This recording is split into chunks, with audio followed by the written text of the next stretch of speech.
Hey, what's going on, everyone? Meteorologist Jonathan Kegas with you for another edition of Tropics Watch. And there is, again, not a ton going on. Great news again as we turn things over into August, the meat and potatoes of the Atlantic hurricane season, of course. But again, in the short term, things are quiet. We're going to get into that and talk about why it's quiet when things might try to pick up again. And there's really no strong indication of that either.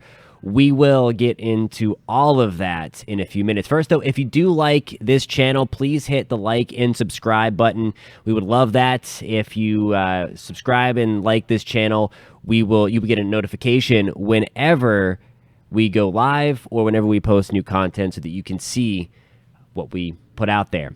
All right, on to the tropics. And again, good news all around. This is more of a typical hurricane season. A lot of people say that it's quiet, and it is. There's not a lot going on, but this is what we would typically see. Not a lot of development in June or July, and then things start to take off as we get into August. So again, as designated by the National Hurricane Center, no new development expected over the next 5 days. Little cluster of unorganized thunderstorms, not going to organize. Another little cluster, if you even want to call it that, little flare-up of thunderstorms exiting the African coastline. That is not going to develop. Just a few showers out in the Gulf of Mexico, a few more thunderstorms clinging to the Carolina coast. That's really all she wrote. Again, good news all around. Now, one of the main reasons for this is something that we've highlighted before, the Saharan dust. It's not the lone reason. It's the main reason, though. This Saharan air layer, as it's known, it's dry, dusty, stable air. Big, bright white there, indicating a very dense concentration of dust just off the African coastline. More dust. This other plume exited the other day off of Africa and is swirling towards the islands. It has entered Puerto Rico, parts of the Dominican Republic, and Haiti. A little bit of dust left over as well in places like Florida, where we are coming at you from, Orlando. And then really through the North Gulf Coast, through Houston, Corpus Christi, Galveston. We've had that dust really enhancing the sunrises, at least here in Florida. The sunrises over the past 3, 4, 5 days have been insane. It looked like the sky was on fire. The dust helps to scatter the particles, or the particles in the atmosphere, I should say, help to scatter the sunlight as the sun comes above the horizon. More atmosphere to travel through as well as it's low on the horizon. So you get a ton of scattering, which really enhances the sunrise and sunsets. So it's been a crazy good view if you've been around really any part of the Gulf Coast and the Southeast Atlantic coast as well. Dust forecast over the next few days. Again, you see it just spreading out, that first plume back out into the Gulf of Mexico, and then that secondary plume right now, where I just showed you where it was very bright white over the Cabo Verde archipelago, heads back towards the islands again. So there's these continued ejections of the dust plume from the Saharan desert that will continue to help keep things at bay in the short term. Again, really through at least the first week of August. Now, I'm showing you the climatology here. These are the tracks of the named storms over the last 50 years. Through 1950, I should say.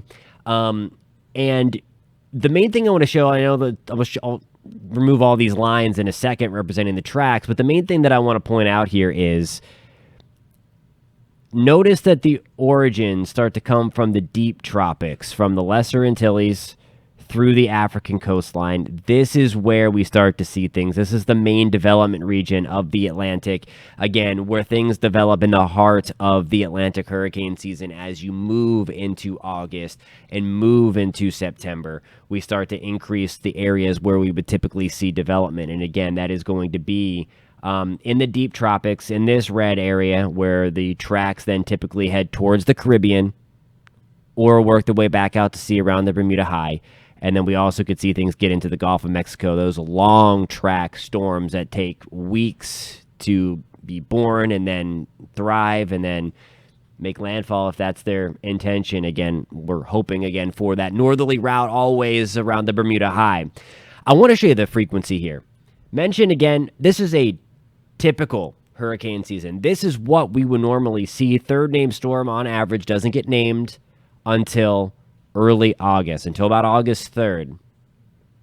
This arrow represents where we currently are. So now we are through June. We are just about through July. But note here where the sharp increase happens. It's as we flip the calendar page into August. So we're already on part of this little uptick, and now the sharpness of this bell curve starts to come into play as we move through August and then move through September until we reach the peak on September 10th.